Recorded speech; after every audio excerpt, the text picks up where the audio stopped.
René Guénon, les principes du calcul infinitésimal. Chapitre 17. Représentation de l'équilibre des forces.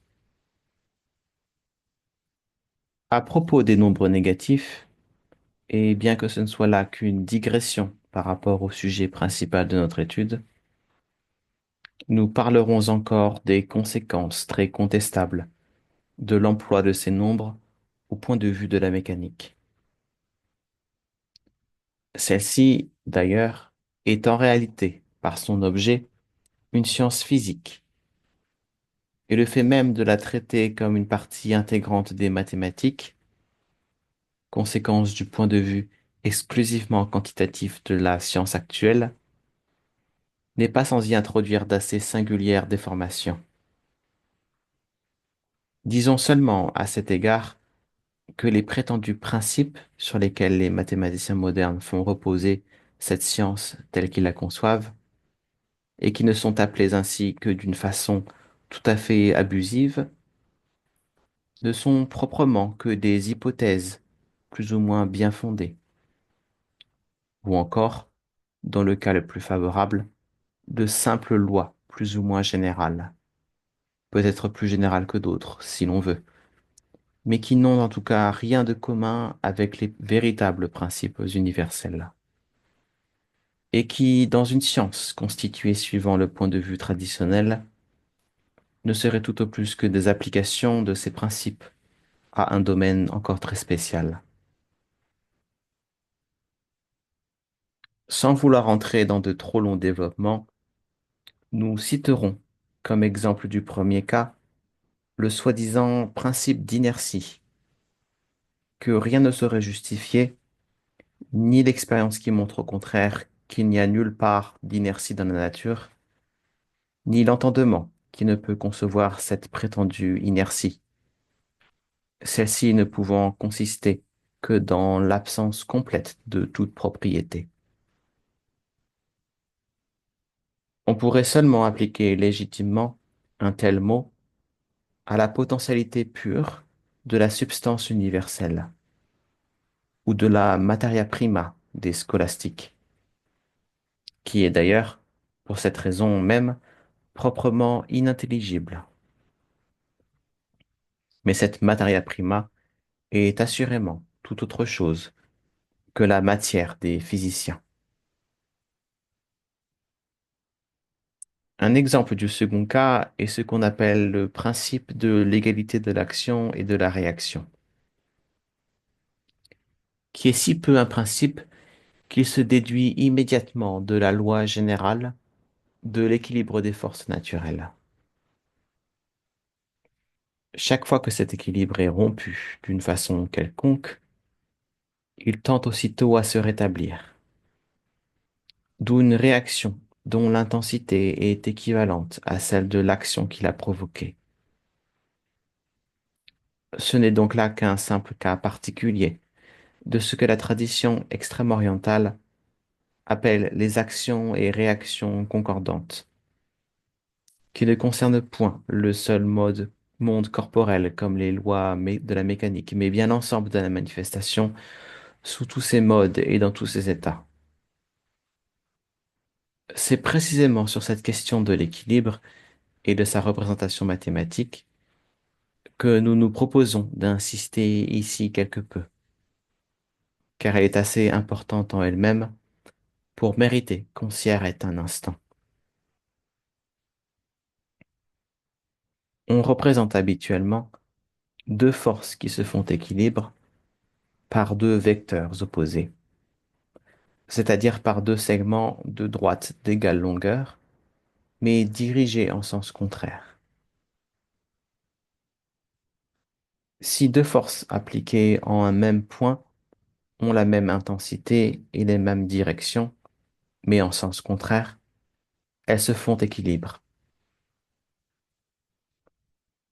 Comme elles sont alors sans action sur leur point d'application, on dit communément qu'elles se détruisent, sans prendre garde que, si l'on supprime l'une de ces forces, l'autre agit aussitôt, ce qui prouve qu'elle n'était nullement détruite en réalité. On caractérise les forces par des coefficients numériques proportionnels à leurs intensités respectives. Et deux forces de sens contraire sont affectées de coefficients de signes différents, l'un positif et l'autre négatif. L'un étant F, l'autre sera moins F'. Dans le cas que nous venons de considérer, les deux forces ayant la même intensité, les coefficients qui les caractérisent doivent être égaux, en valeur absolue. Et l'on a F égale F', d'où l'on déduit, comme condition de l'équilibre, F moins F' égale 0.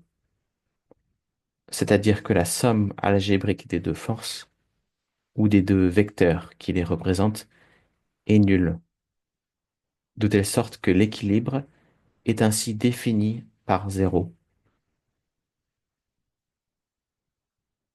Les mathématiciens ayant d'ailleurs, ainsi que nous l'avons déjà dit plus haut, le tort de regarder le zéro comme une sorte de symbole du néant, comme si le néant pouvait être symbolisé par quoi que ce soit. Il semble résulter de là que l'équilibre est l'état de non-existence, ce qui est une conséquence assez singulière. C'est même sans doute pour cette raison que, au lieu de dire que deux forces qui se font équilibre se neutralisent, ce qui serait exact, on dit qu'elles se détruisent, ce qui est contraire à la réalité, ainsi que nous venons de le faire voir par une remarque des plus simples. La véritable notion de l'équilibre est tout autre que celle-là. Pour la comprendre, il suffit de remarquer que toutes les forces naturelles, et non pas seulement les forces mécaniques, qui, redisons-le encore, n'en sont rien de plus qu'un cas très particulier, mais les forces de l'ordre subtil, aussi bien que celles de l'ordre corporel, sont ou attractives ou répulsives. Les premières peuvent être considérées comme forces compressives ou de contradiction, les secondes comme forces expansives ou de dilatation. Et au fond, ce n'est pas là autre chose qu'une expression dans ce domaine de la dualité cosmique fondamentale elle-même. Il est facile de comprendre que dans un milieu primitivement homogène, à toute compression se produisant en un point correspondra nécessairement en un autre point une expansion équivalente, et inversement, de sorte qu'on devra toujours envisager corrélativement deux centres de force dont l'un ne peut pas exister sans l'autre. C'est là ce qu'on peut appeler la loi de la polarité, qui est sous des formes diverses applicable à tous les phénomènes naturels, parce qu'elle dérive, elle aussi, de la dualité des principes mêmes qui président à toute manifestation. Cette loi, dans le domaine spécial dont s'occupent les physiciens, est surtout évidente dans les phénomènes électriques et magnétiques, mais elle ne se limite aucunement à cela. Si maintenant deux forces, l'une compressive et l'autre expansive, agissent sur un même point, la condition pour qu'elles se fassent équilibre ou se neutralisent, c'est-à-dire pour qu'en ce point il ne se produise ni contradiction ni dilatation, est que les intensités de ces deux forces soient équivalentes. Nous ne disons pas égales, puisque ces forces sont d'espèces différentes, et que d'ailleurs il s'agit bien en cela d'une différence réellement qualitative, et non pas simplement quantitative. On peut caractériser les forces par des coefficients proportionnels à la contraction ou à la dilatation qu'elles produisent. De telle sorte que si l'on envisage une force compressive et une force expansive, la première sera affectée d'un coefficient n supérieur à 1 et la seconde d'un coefficient n' inférieur à 1. Chacun de ces coefficients peut être le rapport de la densité que prend le milieu ambiant au point considéré, sous l'action de la force correspondante à la densité primitive de ce même milieu, supposée homogène à cet égard lorsqu'il ne subit l'action d'aucune force, en vertu d'une simple application du principe de raison suffisante. Lorsqu'il ne se produit ni compression ni dilatation, ce rapport est forcément égal à l'unité, puisque la densité du milieu n'est pas modifiée. Pour que les deux forces agissant en un point se fassent équilibre, il faut donc que leur résultante ait pour coefficient l'unité. Il est facile de voir que le coefficient de cette résultante est le produit, et non plus la somme, comme dans la conception ordinaire, des coefficients des deux forces considérées. Ces deux coefficients, n et n', devront donc être deux nombres inverses l'un de l'autre. N' égale 1 sur n. Et l'on aura, comme condition de l'équilibre, n fois n' égale 1. Ainsi, l'équilibre sera défini non plus par le zéro, mais par l'unité.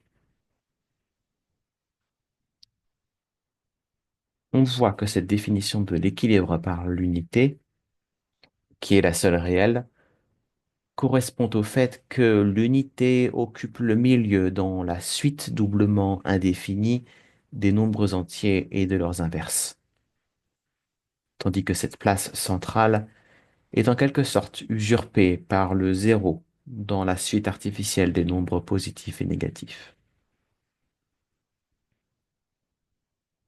Bien loin d'être l'état de non-existence, l'équilibre est au contraire l'existence envisagée en elle-même, indépendamment de ses manifestations secondaires et multiples.